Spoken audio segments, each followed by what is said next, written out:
Salam Batıl Kustaycılar. Bizim kanalıma yazılmayı unutmayın. Ve bugün bizim sapağımız iki oydan hücum 5. bölüm. Ve ilk şu oyunu birinci ölçümden görkezmeli. Sonra oyun 1942 yılda Rio de Janeiro'da oynanan oyun. Akmarlarda Gomez, Karada Neto oynayan. Yaş küçülsün kat peydalı oyun. 4 yaş atıf satral tatız pilsever. Pilse 4 dağıltı.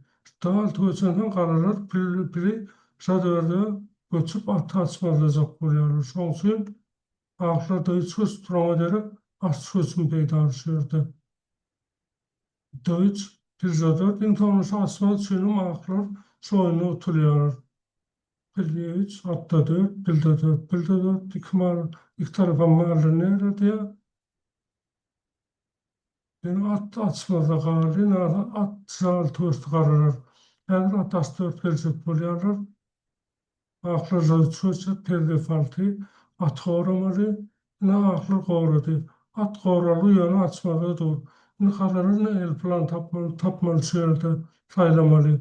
Qararır atı uçun şöyle ruhsat ekir. Gün at as 4 pidata mutya şöyle. Piyada aransan, ruhsat ekir gelip, son kararlar zayıda zanaş esaya aklın bu plan arası hiç tadet planak. Yön şor plan kararlar şor değeri ruhsat ekirse aklar sayıç innas astır. Zanaş geçirdiler ve aklar sayıt pertin tuluyor. Ona derek iki ruh alyanlar yönü şiyadayda kararlar başlar ve 4 göçümde yatırıyorlar. 1, 2, 3, 4.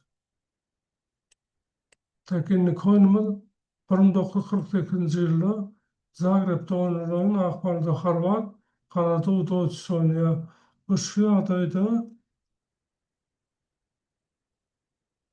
aklar ruhunu feyyede geçiyorlar. Bu kararır siyad baltı uçuyor, gödök yanlışlık, ona derek saniyetdeki ustalarlar bu yit oyun. Ne hükmü kutarca verirler. Kararı yanlış verir baltıysa yine de şiyada da aklar başlayarlar ve 4 gözünde yatırıyorlar. İlk atın pidayı diye aklar. F7 piyadan untun koyarlar. Diye altı piyadanı korumaktan.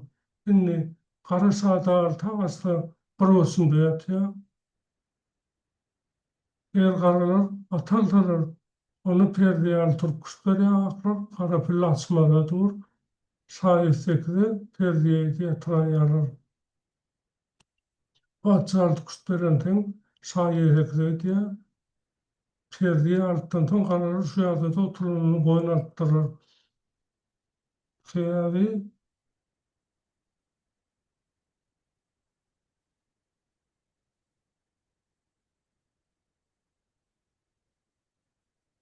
yerde pillen alsan bir ölçümde yatıyor.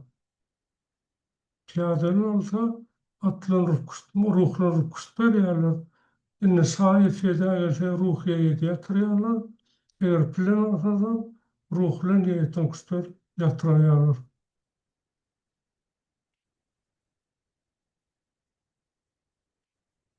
Hazır kuşlayıcılar sapaklığı o tehir alınır deyip ümit ediyorum. Bu sapaklar duruşan çok hoş sağ olun.